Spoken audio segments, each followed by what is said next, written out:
आज की सबसे बड़ी खबर की राष्ट्रगीत वंदे मातरम पर दिन भर चर्चा हुई। चर्चा में मोदी सरकार बैकफुट पर दिखाई दी।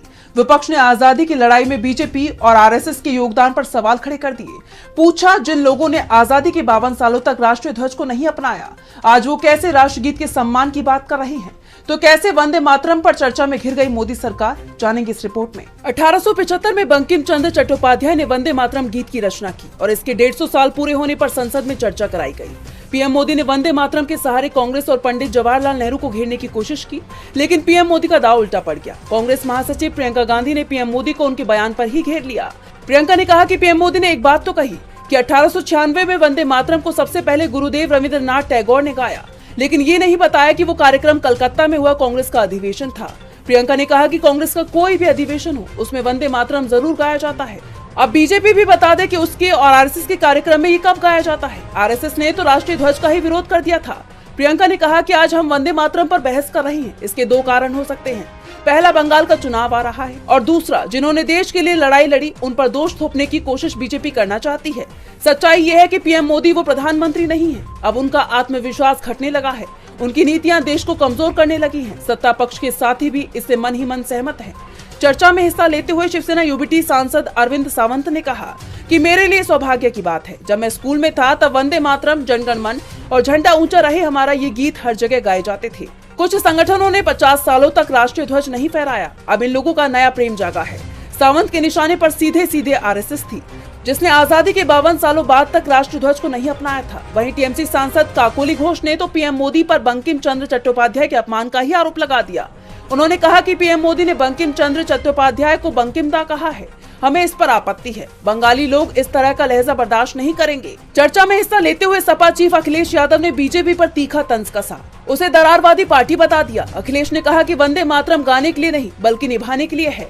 विपक्ष ने बीजेपी पर तीखे हमले किए तो बीजेपी सांसदों ने बचाव की कोशिश की। केंद्रीय रक्षा मंत्री राजनाथ सिंह ने कहा कि हमारी सरकार ने पूरे देश में वंदे मातरम की 151वीं वर्षगांठ बड़े उत्साह के साथ मनाने का फैसला किया है।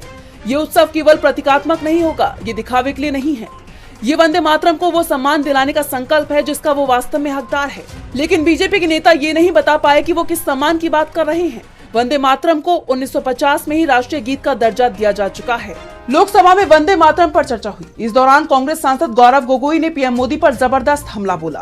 गोगोई ने कहा कि पीएम मोदी को तो हर बात में सिर्फ नेहरू याद आते हैं। उनका कोई भी भाषण बिना नेहरू को याद किए ना तो शुरू होता है और ना ही खत्म होता है। और क्या कुछ कहा गौरव गोगोई ने, जानेंगे इस रिपोर्ट में। लोकसभा में वंदे मातरम के 150 साल पूरे होने पर चर्चा के दौरान पीएम मोदी ने एक बार फिर पंडित नेहरू को घेरने की कोशिश की। उन्होंने अपने करीब 1 घंटे लंबे भाषण में 7 बार नेहरू, 13 बार कांग्रेस और 3 बार जिन्ना का जिक्र किया। लेकिन ये कोई पहला मौका नहीं था कि पीएम मोदी संसद में बोले हों और नेहरू का जिक्र छूट गया हो। कांग्रेस सांसद गौरव गोगोई ने प्रधानमंत्री नरेंद्र मोदी पर इसे लेकर तीखा हमला बोला। उन्होंने आंकड़ों के साथ दावा किया कि पीएम मोदी ने हालिया भाषणों में नेहरू का नाम दर्जनों बार लिया है, जो नेहरू की आज भी कायम लोकप्रियता और प्रासंगिकता को दर्शाता है। गोगोई ने आरोप लगाया कि ऑपरेशन सिंदूर पर चर्चा के दौरान 14 बार नेहरू और 50 बार कांग्रेस का नाम लिया गया।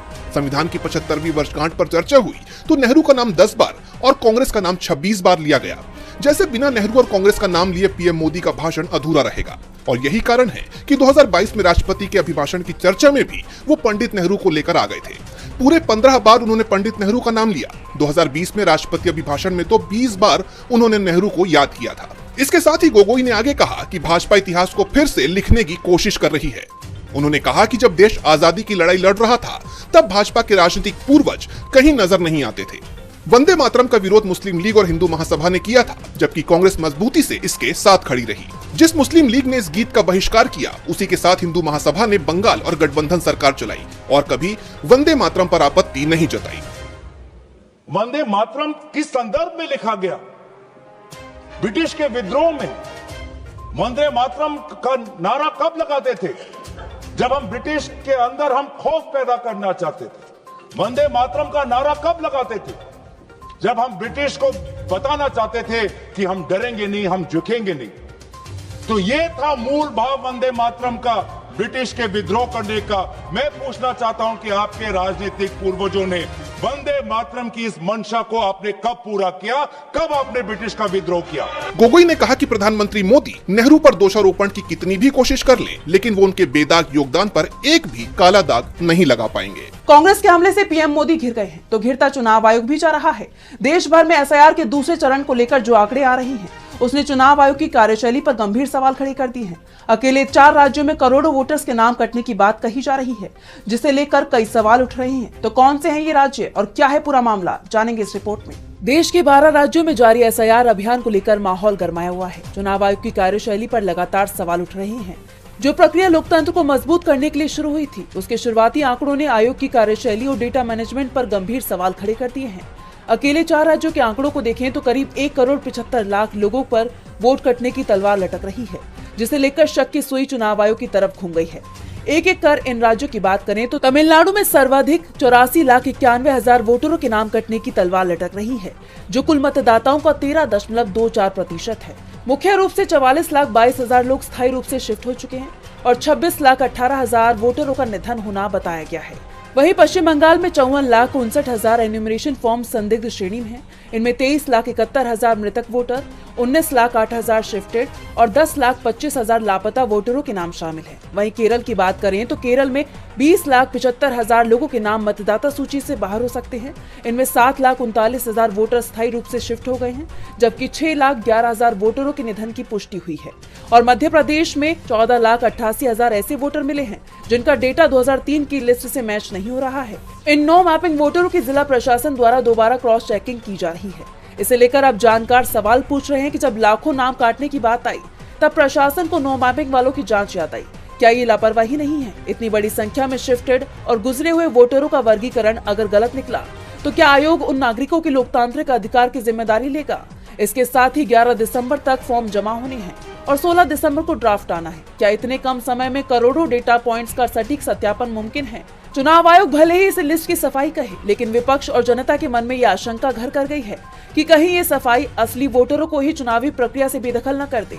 अब इस मामले में आगे क्या होता है, ये देखना होगा। एसआईआर का मुद्दा लगातार विवादों में बना हुआ है, तो संकट में इंडिगो भी नजर आ रहा है। इंडिगो संकट को लेकर 8 दिसंबर को भी हालात में कोई सुधार नहीं दिखाई दिया। आज भी 250 से ज्यादा उड़ानें रद्द हो गई, जिससे पैसेंजर्स को काफी दिक्कत